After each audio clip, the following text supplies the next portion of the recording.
संभल में एसडीएम दफ्तर के बाहर हवन पूजन किया गया है हिंदू संगठनों की तरफ से।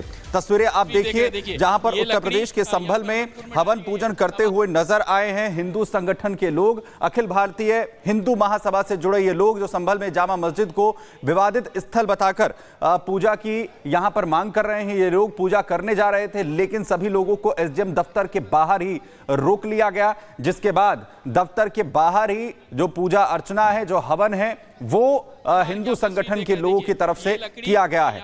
दरअसल विवादित स्थल पर जाकर पूजा करने की मांग की जा रही थी हिंदू संगठनों की तरफ से। इसे लेकर ये जा रहे थे तो इन्हें रोका गया और एसडीएम दफ्तर के बाहर जहां इन्हें रोका गया तो वहीं पर ही जो पूजा अर्चना है वो शुरू कर दी गई, जिसकी तस्वीरें इस वक्त हम आपको यहां पर दिखा रहे हैं। दरअसल मस्जिद में जामा मस्जिद जिसे लेकर विवादित जो है कहा जाएगा कोर्ट की तरफ से बड़ा फैसला दिया गया था और उसके बाद से लगातार जो हिंदू संगठन है वो पूजा की मांग भी यहां पर कर रहे हैं और इसी को लेकर आज पूजा अर्चना करने के लिए तमाम जो संगठन के लोग हैं इकट्ठा होकर वहां पर पहुंचे, लेकिन रास्ते में उन्हें रोक लिया गया पुलिस प्रशासन की तरफ से और अपनी मांग पर अड़े हुए तमाम जो हिंदू संगठन के लोग हैं वो एसडीएम दफ्तर के बाहर ही बैठे, जहां पर हिंदू संगठन के लोगों ने वहीं पर हवन यज्ञ की शुरुआत यहां पर कर दी।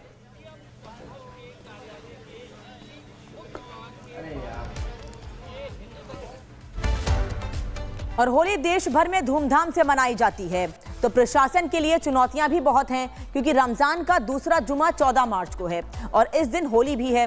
होली और जुमा एक साथ पड़ रहे हैं, तो संभल में पुलिस अभी से अलर्ट मोड पर है। लेकिन इसी बीच संभल के सीओ अनुज चौधरी ने ऐसा बयान दिया है जिसकी चर्चा खूब हो रही है।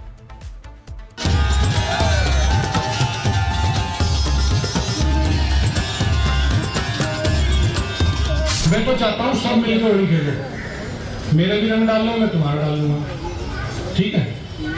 हिंदू मुस्लिम सब होली खेले।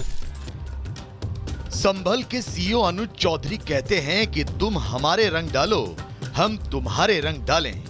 तुम धर्म की दीवार हटा दो, हम धर्म की दीवार मिटा दें।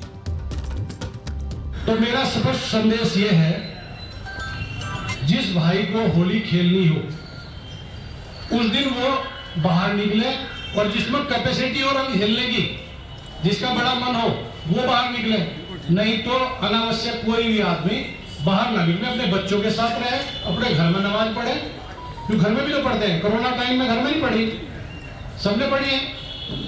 और जब मूर्ति में भगवान नहीं है तो घर में भी तो मूर्ति थोड़ा ही है, घर में भी तो नमाज पढ़ सकते हो, जब सब जगह सीईओ अनुज चौधरी का कहना है कि अगर होली में किसी ने रंग पड़ने पर संभल में विवाद किया तो प्रशासन फिर नहीं छोड़ेगा, नहीं बख्शेगा और तगड़ा एक्शन होगा। प्रशासन इस स्थिति में नहीं है अब हम कोई भी चीज बर्दाश्त करेंगे किसी भी पक्ष की। यदि हिंदू पक्ष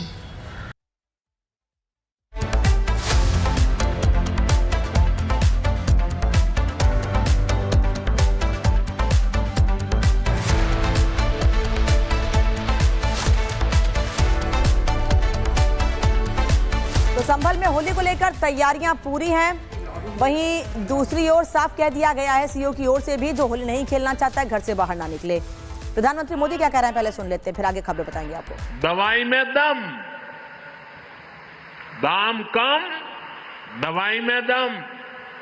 हमारी सरकार अच्छे अस्पताल भी बनवा रही है, आयुष्मान योजना के तहत मुफ्त इलाज की सुविधा भी दे रही है और जन औषधि केंद्रों के जरिए सस्ती दवाएं भी दे रही है। हम सब ने अपने जीवन में देखा है, अस्पताल में इलाज के बाद भी लंबे समय तक दवाओं के खर्च का बोझ रहता है। ये बोझ कम हो, इसके लिए देश भर में 15,000 से ज्यादा जन औषधि केंद्रों पर 80% तक कम कीमत पर लोगों को दवाइयां मिल रही है। 80% डिस्काउंट। बोलो, दादरा और नगर हवेली, दमन और दीव के लोगों को भी करीब 40 जन औषधि केंद्रों का लाभ मिल रहा है। आने वाले समय में हम देश भर में 25,000 जन औषधि केंद्र खोलने का लक्ष्य लेकर के आगे बढ़ रहे हैं। जब से ये योजना शुरू हुई है तब से लेकर आज तक करीब 6,500 करोड़ रुपए की सस्ती दवाएं सरकार ने जरूरतमंदों को दी है। जन औषधि केंद्र खुलने से गरीब और मिडिल क्लास के 30,000 करोड़ रुपए से अधिक बचे हैं। जन औषधि केंद्रों की वजह से अनेक गंभीर बीमारियों का इलाज सस्ता हुआ है। ये इस बात का प्रमाण है कि हमारी सरकार सामान्य मानवीय की आवश्यकताओं को लेकर कितनी संवेदनशील है।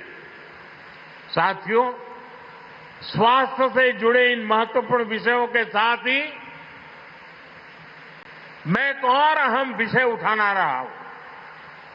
आप सब जानते हैं आज जीवन शैली, उससे जुड़ी बीमारियां, लाइफस्टाइल डिसीज हमारे आरोग्य के लिए एक बड़ा खतरा बन रही है। एक ऐसी बीमारी है मोटापा, ओबेसिटी।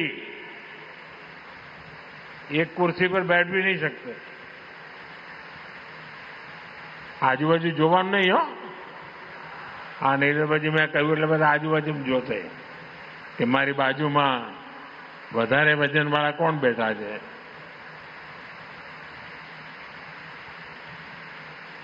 ये मोटापा जो आज दूसरी कई बीमारियों की वजह बनती जा रहा है। अभी हाल ही में मोटापे की समस्या पर एक रिपोर्ट आई है। ये रिपोर्ट कहती है कि 2050 तक 44 करोड़ से ज्यादा भारतीय मोटेपन, ओबेसिटी की समस्या से ग्रस्त हो जाएंगे।